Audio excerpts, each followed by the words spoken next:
Hi అండి, అందరికీ నమస్కారం. ఈరోజు వీడియోలో సాంబార్ అయితే చేస్తున్నాను అనమాట. సింపుల్గా ఆంధ్ర స్టైల్ సాంబార్ అన్నా లేదా విలేజ్ స్టైల్ సాంబార్ అన్నా కానీ రెండు ఒక మాదిరిగానే ఉంటాయి. సో చాలా బాగుంటుంది.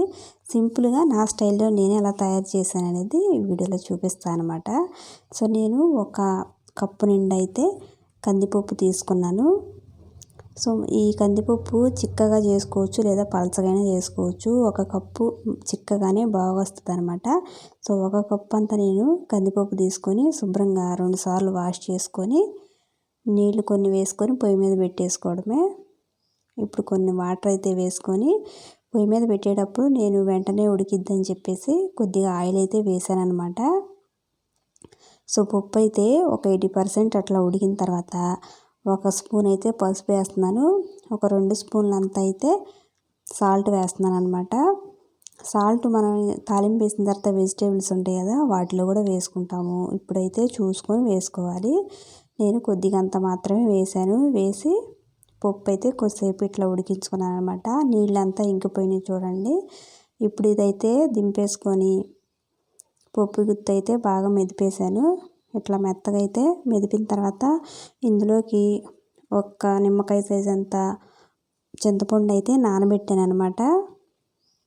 సో అదైతే సరిపోతుంది, ఎందుకంటే సొరకాయ ముక్కలు అన్నీ వేస్తాం కాబట్టి టమాటాలు కొంచెం పులుపుగానే ఉంటుంది. అందుకని చెప్పేసి చింతపండు అయితే చిన్న నిమ్మకాయ సైజ్ అంతా చింతపండు నానబెట్టి ఇట్లా పప్పు ఉంటుంది కదా, ఈ పప్పులు అయితే వేసేస్తున్నాను. రుబ్బుకున్న పప్పులు అయితే చింతపండు పులుసు వేసేసి మొత్తం ఒకసారి బాగా కలుపుకొని, ఎక్కువగా పుల్లగా అనిపిస్తే తర్వాత కొన్ని వాటర్ కూడా పోసుకోవచ్చు. సో నేను ప్రజెంట్ అయితే ఇట్లా చిక్కగా చేసుకొని ఈ పప్పు చారు పక్కన పెడుతున్నాను. చాలా టేస్ట్గానే చాలా బాగుంటుంది అనమాట. సో నేను ఇట్లా అంతా మొత్తం ఒకసారి బాగా కలుపుకొని చింతపండు పులుసు పోసేసి పక్కన పెట్టేసాను అనమాట.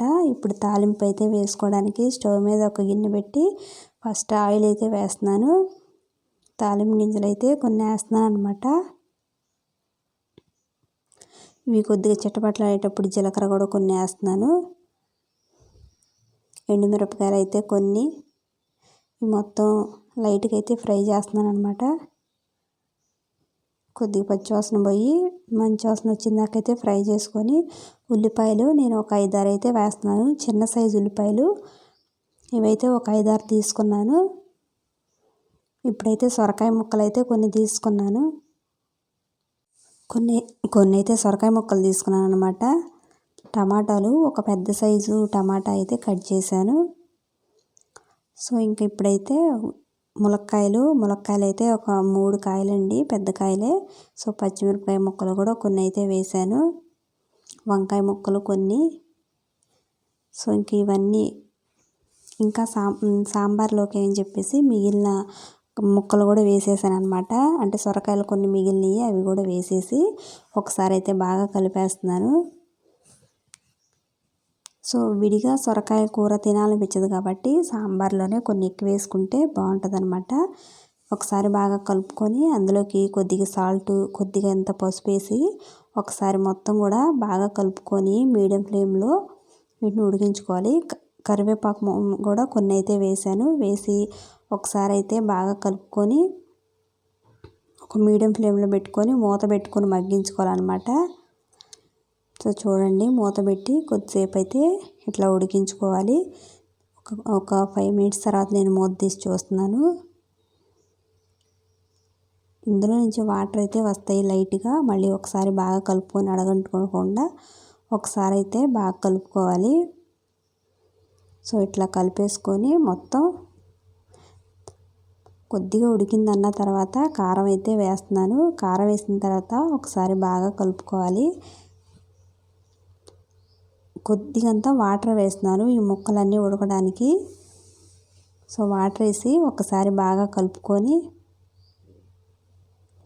ఇట్లా ఒకసారి కలుపుకొని మూత పెట్టి ఒక 3-4 నిమిషాలు అట్లా ఉడికించుకోవాలి.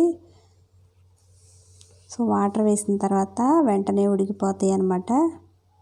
ఆల్రెడీ మగ్గే ఉన్నాయి కాబట్టి కొద్దిగంతా వాటర్ వేసి ఉడికించాను. చూడండి, ఒకసారి మళ్ళీ ఇదంతా కూడా బాగా దగ్గరగా కలుపుకోవాలి. ఇట్లా ఒకసారి కలుపుకున్న తర్వాత ఇంకా ఇందాక తయారు చేసుకున్న కందిపప్పు చారు ఉంది కదా, అది తెచ్చి ఇందులో పోసేసుకోవడమే. సో చూడండి, ఇంక ఇప్పుడు పప్పుచారు ఉంది కదా, తెచ్చుకొని ఇందులో వేసేసుకొని బాగా తెరలిందాక ఉంచుకుంటే మంచి స్మెల్తో అదిరిపోయే సాంబార్ అయితే రెడీ అయిపోతుంది అనమాట.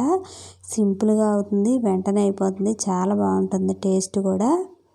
సో చూడండి, ఇట్లా ఒకసారి బాగా కలుపుకొని కొద్దిగా తెరలిందాక ఉంచుకోవాలి. ఇప్పుడు కొద్దిగా పులుపు చూసుకొని కావాలంటే బాగా చిక్కుకున్నాయి అనుకుంటే కొద్దిగా వాటర్ అయితే కలుపుకోవచ్చు. నేనైతే కొద్దిగా వాటర్ కలిపేసాను అనమాట. వాటర్ కలుపుకొని ఇంకోసారి బాగా తిప్పుకొని తెరలిందాకైతే ఉంచుకోవాలి. వేడి వేడి సాంబార్ అయితే అదిరిపోయే స్మెల్తో చాలా బాగుంటుంది. సో ఇప్పుడు కావాలంటే ఎవరైనా సాంబార్ పొడి వేసుకోవచ్చు. సో నేనైతే సాంబార్ పొడి వేయలేదు. సో సాంబార్ పొడి వేయకపోయినా కానీ చాలా బాగుంటుంది అనమాట. ఇట్లా తెరలిందాకైతే కొద్దిసేపు పొయ్యి మీద పెట్టుకోవాలి. వేడివేడిగా సాంబార్ అయితే రెడీ అయిపోతుంది. అండ్ కొత్తగా ఎవరైనా మా ఛానల్ చూస్తున్నా ఆల్రెడీ చూసేవాళ్ళైనా సరే వీడియోని లైక్ చేసి సబ్స్క్రైబ్ చేస్తారని అయితే అనుకుంటున్నానండి. సో చూడండి, ఒక 5-6 నిమిషాలు ఇట్లా తెరలించుకుంటే వేడివేడిగా సాంబార్ అయితే రెడీ అయిపోతుంది. నేనైతే ఇంకా కొన్ని కరివేపాకులు అయితే వేసేస్తున్నాను. సో ఇట్లా ఒకటైతే ఉంది, కరివేపాకు అయితే డైరెక్ట్గా మొత్తం వేసేసాను అనమాట. చూడండి, వేడివేడిగా సాంబార్ అయితే రెడీ అయిపోయింది. చాలా టేస్ట్గానే చాలా బాగుంటుంది అనమాట. ఇట్లా చేసుకుంటే ఒకసారి ట్రై చేయండి. సో వీడియో నచ్చితే లైక్ చేయండి, అలాగే మా ఛానల్ని సబ్స్క్రైబ్ కూడా చేయండి. ఈరోజు వీడియో అయితే ఇంతే.